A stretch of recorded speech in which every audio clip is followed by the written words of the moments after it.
Student, I am PC Jain. जैसा कि अपन पिछली वाले वीडियो में बताया कि वेक्टर्स क्या होते हैं, वेक्टर्स की डेफिनेशन क्या होती है, टाइप ऑफ वेक्टर्स क्या होते हैं और इनको किससे डिनोट करते हैं और इनका यूज कैसे करते हैं और इनसे बनने वाले क्वेश्चंस क्या क्या थे और इनसे रिलेटेड जितने भी बोर्ड के अंदर या कंपटीशन के अंदर बनने वाले क्वेश्चंस अपने देखे। बच्चों अब इसके आगे की कि वेक्टर का ऑपरेशन कैसे किया जाता है, वेक्टर की प्रॉपर्टीज क्या है, अगर अपन इसके बारे में नहीं सीख पाए तो वेक्टर अपना अधूरा है। तो बच्चों ज़्यादा से ज़्यादा मार्क्स और जितना फास्ट सिलेक्शन होगा उतनी लाइफ अपनी अच्छी होगी। तो बच्चों अब अपन आज ऑपरेशन सीखेंगे। तो आज देखिए बच्चों वेक्टर के ऑपरेशन क्या क्या है। Operation on vector, operation means ये है कि जैसे बायोलॉजी में तो ऑपरेशन करने का मतलब है चीराफाड़ी करना, ऐसे ही अपन जैसे सेकंड क्लास में देखा नंबर्स के ऑपरेशन, एडिशन, सब्ट्रैक्शन, मल्टीप्लिकेशन, तो सेम वही बात आज आपको मैं वेक्टर के बारे में ऑपरेशन के बारे में बता रहा हूँ। तो वेक्टर का ऑपरेशन मीन्स क्या है, एडिशन करना, सब्ट्रैक्शन करना, कैसे किया जाता है बच्चों, ये चीज आप लोग इसके अंदर देख रहे हैं। तो बच्चों एडिशन ऑफ वेक्टर, वेक्टर का एडिशन कैसे किया जाता है, क्या है इसका, तो इसका पहला रूल्स है बच्चों, पहला रूल्स क्या है, addition, triangle law of vector addition. Triangle law of vector addition का मतलब क्या है, त्रिभुज का सदिश नियम क्या है। ट्रायंगल लॉ ऑफ वेक्टर्स का मतलब क्या है, त्रिभुज का सदिश नियम क्या है। तो लिखिए बच्चों, अपनी कॉपी है तो कॉपी के अंदर नोट करें, ए बी सी एक ट्रायंगल है, इस ट्रायंगल के अंदर ए से बी की ओर गए, बी से सी की ओर गए और ए से सी की ओर गए। इसका मतलब एक स्टूडेंट ट्रायंगल त्रिभुज की दो भुजाओं में चलता है और एक तीसरा अपोजिट डायरेक्शन में होता है। तो तीसरा जो है वो इसका सम होता है, यही triangle law of vector addition है। बच्चों बोर्ड के एग्जाम में एक नंबर का सवाल आता है, अगर आप आईएएस, आरएएस कभी भी और मतलब थ्योरेटिकल एग्जाम देंगे उसके अंदर आपको अगर ये पूछा जाता है जिसका जवाब ये होगा क्या, A B vector plus B C vector बराबर A C vector, then is called triangle law of vector addition. अगर अपन इसके चारों राउंड करके वापस वहीं आते हैं तो उसका रिजल्टेंट वेक्टर क्या होगा, 0 होगा। अगर आप स्कूल गए, घर से स्कूल गए, कुछ भी नहीं पढ़े, सो के वापस घर पे आ गए तो आपको उसका रिजल्ट क्या आएगा बच्चों, 0 वेक्टर आएगा। तो यही ट्रायंगल लॉ कहता है क्या, अगर आप ट्रायंगल के अकॉर्डिंग राउंड करके वापस वहीं आते हैं तो उसका रिजल्टेंट वेक्टर क्या होता है, 0 वेक्टर। तो triangle law of vector addition का मतलब है कि वेक्टर का एडिशन ट्रायंगल लॉ के अकॉर्डिंग एक स्टूडेंट ट्रायंगल की दो साइड में चलता है और तीसरा अपोजिट होता है तो वो उसका एडिशन होता है बच्चों, यही triangle law of vector addition है। एक नंबर का क्वेश्चन आपके पास आता है। दूसरा लग क्या है, parallelogram law of vector addition. Parallelogram law of vector addition में क्या है बच्चों, ए बी सी डी एक पैरेललोग्राम है, ए से बी की ओर गए और ए से डी की ओर गए, क्या एडिक्वेंट साइड। एडिक्वेंट साइड का मतलब क्या है कि एक ही पॉइंट से अगर दो वेक्टर जा रहे हैं तो उनका एडिशन, जो एडिशन होगा वो इसका डायगोनल होगा बच्चों, क्या होगा, डायगोनल। तो ए से बी और ए से डी अगर ऐसा है तो उसका डायगोनल, उसका इनिशियल पॉइंट भी वही होना चाहिए। अगर इनिशियल पॉइंट भी वही है तो उसका एडिशन होगा। तो वेक्टर का एडिशन ऐसे किया जाता है बच्चों, जबकि छोटी क्लास में ऐसा नहीं था क्योंकि इसमें मैग्नीट्यूड और डायरेक्शन दोनों ही चल रहे हैं, इसीलिए आपके पास एडी और एडी है तो इनका एडिशन क्या हो गया, इस डायगोनल के द्वारा इसका एडिशन होगा बच्चों ए से सी की ओर। तो देखो जरा, A B plus A D बराबर A C is called parallelogram law of vector addition. तो बच्चों आपने देखा एडिशन दो टाइप से देखा, एक तो ट्रायंगल लॉ और एक पैरेललोग्राम लॉ। तो इसमें क्या देखा, ए प्लस बी बराबर A C, A B plus A D बराबर ए सी, और फिर क्या देगा, ए बी की जगह मैंने ए डी ले लिया, ए डी से बी सी गया और डी से ए सी आ गया, तो भी वही बात ए सी आ गया आपके पास। इसका मतलब क्या होगा, ए में बी को ऐड करो तो बी में ए को ऐड करो, दोनों का रिजल्ट हमेशा बराबर होगा। इसका मतलब ये दिख रहा है साफ साफ कि वेक्टर का जो एडिशन है वो कम्यूटेटिव लॉ को फॉलो करता है। कम्यूटेटिव मींस क्रम विनिमय गुणधर्म का पालन करता है। ए प्लस बी बराबर बी प्लस ए, ये बात आपके पास आ गई बच्चों।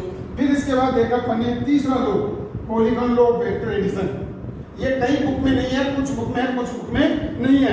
जैसा कि मैंने कहा कि अपना टारगेट क्या है, बोर्ड में भी 100% नंबर लाना है और कंपटीशन में भी सिलेक्शन होना है, इसीलिए कुछ अपन ऐसे एक्स्ट्रा चीजें ले रहे हैं जिससे आपको कभी भी प्रॉब्लम नहीं हो। तो देखो polygon law of vector addition, polygon लिए अपन ने A B, B C, C D, D E और दो वेक्टर ए एफ और ई एफ एफ ई, अगर अपोजिट डायरेक्शन में तो ये इनका सम होगा। क्या क्या देखा आपने, A B vector plus B C vector plus C D vector plus D vector बराबर A F plus F E. अगर चार एक साइड में दो अपोजिट डायरेक्शन में तो दोनों के रिजल्ट हमेशा इक्वल होंगे, ये इसका रिजल्टेंट वेक्टर होगा। तो वेक्टर एडिशन क्या कहता है कि अगर बहुत सारे पॉलीगॉन हैं, बहुत सारी साइडें एक अपोजिट में, तो अपोजिट उसका रिजल्टेंट वेक्टर होगा। तीन एक साइड में, चार एक साइड में, तो रिजल्टेंट वेक्टर तीनों इक्वल होंगे दोनों। ऐसे ही आपके पास तीन एक साइड में, तीन अपोजिट साइड में, तो वो दोनों इक्वल होंगे, तो ये कहलाता है आपके पास polygon law of vector addition. ये तीनों एडिशन को शो करता है। तो देखो बच्चों, अगर वो राउंड में चलता है इसका रिजल्टेंट क्या है, जीरो वेक्टर। तो इसलिए बच्चों आपने देखा, अगर राउंड में चलता हो तो उसका रिजल्टेंट वेक्टर जीरो होगा, अदरवाइज उसका जो सम है वो अपोजिट डायरेक्शन वाला उन सबका सम होगा, अर्थात एडिशन होगा। ये कहलाता है। तो अपने देखा वेक्टर एडिशन लॉ, एक तो ट्रायंगल लॉ, दूसरा क्या देखा पॉलीगन लॉ, और तीसरा अपने देखा parallelogram law of vector addition. तीन टाइप से अपन एडिशन कर सकते हैं बच्चों। ये तो था एडिशन करना। अब इसके बाद है subtraction law of vector addition. Subtraction law of vector ऐसे, अगर आप ए से सी की ओर गए, ए से बी, बी से सी, ये तो हो गए ए प्लस बी, और अगर आप इसके अपोजिट आ गए तो ये हो गए ए माइनस बी। बच्चों क्या हो गया, ये ए बी, ये तो ए वेक्टर हो गया, और इसके अपोजिट अपन इधर चले गए तो ये माइनस बी वेक्टर हो गया बच्चों। तो माइनस बी और ए कितना हो गया, ए माइनस बी। ये कहलाता सब्ट्रैक्शन करना। जैसे 5 में 3 को घटाएं तो 2 आएगा, सेम वैसे ही ए में से बी को घटाएं तो ए माइनस बी आ गया। तो बच्चों ऐसा कहलाता subtraction. It means A B vector plus B C vector बराबर ए सी वेक्टर, या A vector plus B vector बराबर A C vector, and A B plus B C बराबर A C dash, A C dash. It means A minus B बराबर A C dash. तो कहने का मतलब ये हो गया एडिशन के लिए और सब्ट्रैक्शन में क्या डिफरेंस है। सब्ट्रैक्शन में अपोजिट डायरेक्शन में चलना पड़ेगा। अपोजिट, ये इधर जा रहा है, ये इसके अपोजिट नीचे की ओर जा रहा है। ये बी है तो ये माइनस बी होगा, ये ए है तो ये माइनस ए होगा बच्चों। ये कहलाता है सब्ट्रैक्शन करना, जो कि आपको क्लियर बता रखा है बच्चों। ये सब्ट्रैक्शन ये है। तो इस तरह से आपने देखा एड कैसे किया जाता है और सब्ट्रैक्शन कैसे किया जाता है वेक्टर में। अब देखो बच्चों आगे प्रॉपर्टीज ऑफ वेक्टर, क्या क्या इसकी प्रॉपर्टीज है बच्चों। जैसे अपनी सेकंड थर्ड क्लास में आपको पढ़ाया गया कि 3 + 5 बराबर 5 + 3 होता है। इट मींस कॉम्यूटेटिव लॉ, इसको कहते हैं क्रम इनमें गुणधर्म का पालन करना। ऐसे ही a + b बराबर b + a, इसका मतलब क्या हुआ, ए में बी को जोड़ो से बी में ए को जोड़ो बराबर होंगे। इस कॉल्ड कॉम्यूटेटिव फॉलो। इसका मतलब क्या होगा, एडिशन कॉम्यूटेटिव लॉ को फॉलो करता है। दूसरा क्या है बच्चों, a - b not equal to b - a। इसका मतलब subtraction is not follow commutative law. Subtraction commutative को किसी भी नंबर में, चाहे वो आपके पास रियल नंबर हो, चाहे वो कॉम्प्लेक्स नंबर हो, चाहे वो वेक्टर हो, चाहे वो मैट्रिक्स हो, सब्ट्रैक्शन कभी भी कॉम्यूटेटिव लॉ को फॉलो नहीं करता है। तीसरा a + b + c बराबर a + b + c, इसका मतलब ये हो गया एसोसिएटिव लॉ को फॉलो करता है। तो देखो बच्चों एसोसिएटिव लॉ में एडिशन हमेशा फॉलो करेगा, चाहे किसी में भी हो। Number 4 a - b - c not equal to a - b - c। ये बात आपके पास आई। इस एसोसिएटिव इट मींस सहचरी गुणधर्म का पालन नहीं करता है। कौन, सब्ट्रैक्शन। तो एसोसिएटिव इज नॉट फॉलो। अब नंबर 5 है एनी वेक्टर ए वेक्टर। देखो क्या बोल रहा हूं मैं, ये सिंपल सी बात है लेकिन इसको गलत करके आते हैं अधिकतर बच्चे।